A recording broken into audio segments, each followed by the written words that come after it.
संपूर्ण भारतात घरांचा नवा कायदा लागू. आता या लोकांची घरं पाडली जाणार. आता जर तुम्ही तुमच्या स्वतःच्या घरात राहत असाल तर आता सावध व्हा, कारण की आता एका नव्या नियमाअंतर्गत लोकांची घरं JCBने पाडायला सुरुवात झाली आहे. सरकारने घरांच्या बांधकामाबाबत 2 भयंकर नियम लागू केलेत आणि सरकारकडून स्पष्ट सांगण्यात आले की जी लोक हे 2 नियम पाळणार नाही त्यांच्या घरावर आता JCB चालणार. 2 नियम हे असे आहेत की जे प्रत्येक घरासाठी आहेत. मग तुमचं घर जुनं बांधलेलं असू द्या किंवा तुम्हाला आता बांधायचं असू द्या, तुमचं जर घर त्या नियमात जर बसलं नाही तर ते घर JCBने पाडलं जाणार असे आदेश देण्यात आलेले आहेत.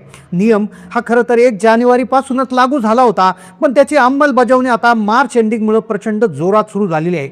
मग कोणते ते 2 नियम आहेत की जे पाळणं अत्यंत गरजेचं आहे? कोणते 2 नियम आहेत की ते जर पाळले नाही तर तुमचे घरं बारायला सुरुवात झाली आहे? आता तुमचं घर नक्की सुरक्षित आहे का?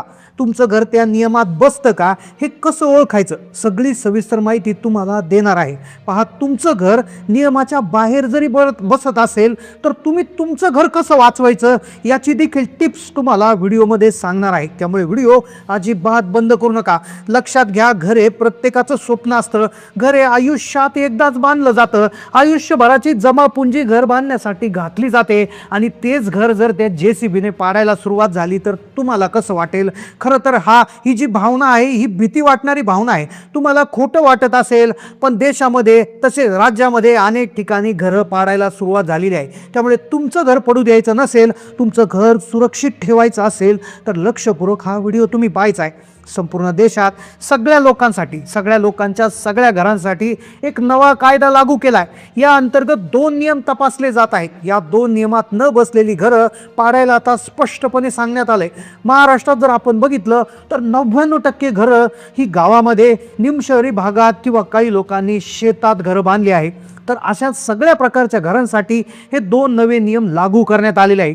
सरकारने एक तपासणी केली होती. या तपासणीत असं लक्षात आलं की 99% घरांचा एक मोठा प्रॉब्लेम झालाय आणि या प्रॉब्लेममुळेच आता घरं पाडण्याचा एक कडक निर्णय घेतला गेलाय. पहा, जर तुम्ही तुमचं स्वतःचं घर बांधलं असेल, तुम्ही ग्रामीण भागात, निमशहरी भागात किंवा शेतात घर बांधलं असेल तर ही तुमच्यासाठी अत्यंत तातडीची सूचना आहे.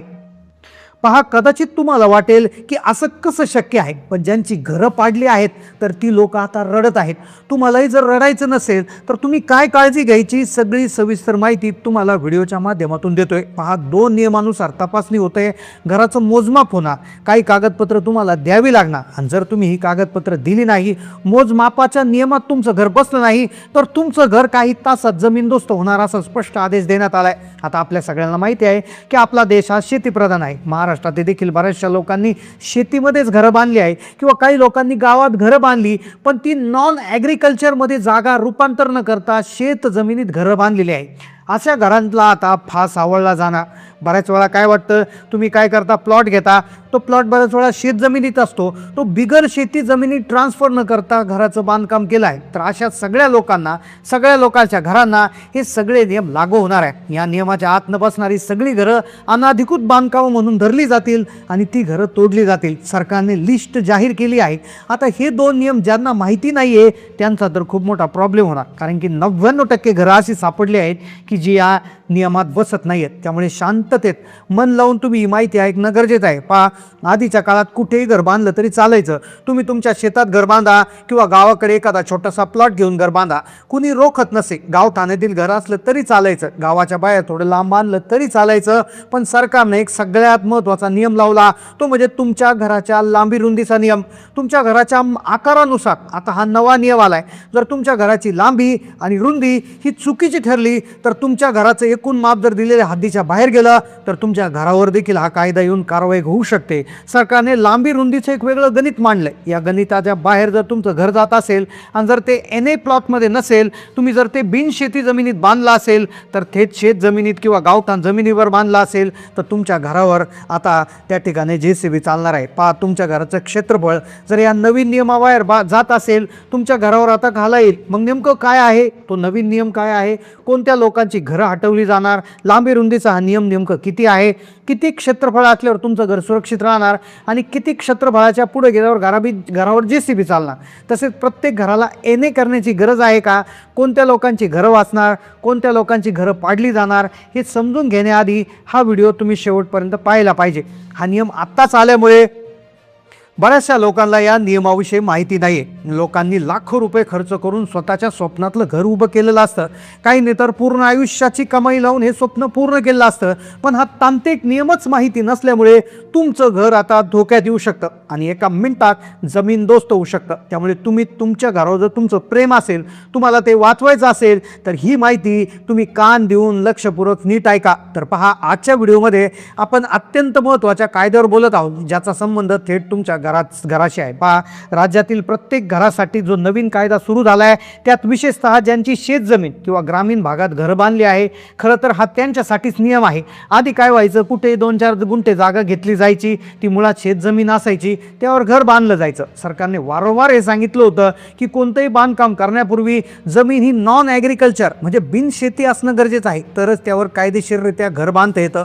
पण अनेक लोकांनी हा नियम पाळला नाही, थेट बांधकामं केली. आता अशा सर्व घरांसाठी लांबी रुंदीचा एक नवा पॅटर्न आलाय.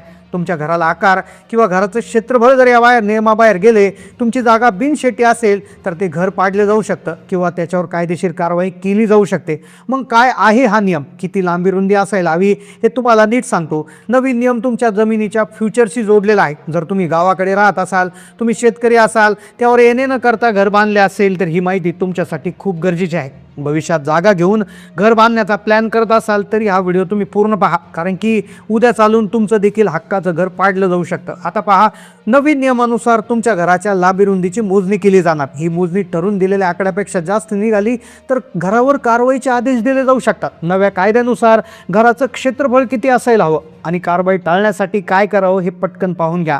विशेषतः जे लोक शहरात राहतात, गर्दीपासून दूर राहण्यासाठी निसर्गाच्या जवळ किंवा ग्रामीण भागात प्लॉट घेतात, त्यांच्या बाबतीत हा गोंधळ खूप मोठ्या प्रमाणात येतो. अशा प्लॉटचं बिनशेतीत रूपांतर केलेलं नसतं, ती केवळ शेतजमीन असते आणि लोक त्यावर घर बांधतात. अशा प्रकारचं बांधकाम हे तांत्रिकदृष्ट्या चुकीचं ठरतं. सरकारचं म्हणणं असं आहे की कोणतंही बांधकाम करण्यापूर्वी तुम्ही त्या जागेचा वापर बदलून घेतला पाहिजे. आता सरकारनं एने करण्याची सिस्टीम खूप सोपी केली आहे. आधी यासाठी खूप ऑफिसचे इन्व्हर्टे झिजवावं लागायचे, पण बिल्डिंग प्लॅन मॅनेजमेंट सिस्टीम म्हणजे BPSM मुळे एकाच जागेवर ही प्रोसेस अत्यंत वेगानं पुरी केली जाते. आता आपण त्या विशेष नियमाकडे वळूयात की त्या नियमामुळे घर पाडलं जाऊ शकतं. तर पहा, पहिला नियम आहे FSIचा. FSI म्हणजे floor space index. Floor space index म्हणजे सोप्या भाषेमध्ये तुम्ही एका जागेवर किती मजले वरपर्यंत बांधू शकता याला कंट्रोल करण्यासाठीचा एक फॅक्टर असतो. तर तो शेत जमिनीमध्ये 0.4 ते 0.6 हेक्टरच्या दरम्यान असेल तर 1 ते 1.5 एकरच्या आसपास तुमच्या जमिनीत तुम्ही 150 चौरस मीटर म्हणजे साधारणपणे 1600 स्क्वेअर फुटाचं बांधकाम करू शकता. तुमची शेत जमीन जर 1.5 एकरपेक्षा जास्त असेल तर तुम्ही 4300 चौरस फुटापर्यंत बांधकाम करू शकता. तर अशा पद्धतीनं सरकारने हे लिमिट ठरवून दिलं आहे. आता यामध्येच प्रॉब्लेम, ज्यांचं घर शेतात बांधलंय त्यांनी आता पाहून घ्यायचं की आपलं घर हे कोणत्याही स्थितीत 4300 चौरस फुटापर्यंत जाऊ नये आणि अशा पद्धतीनं हे पाहून घेणं गरजेचं आहे. आता हा नियम तुम्हाला योग्य वाटतो का, नक्की कमेंटमध्ये कळवा. चॅनलला नवीन असाल तर सबस्क्राईब करा. धन्यवाद.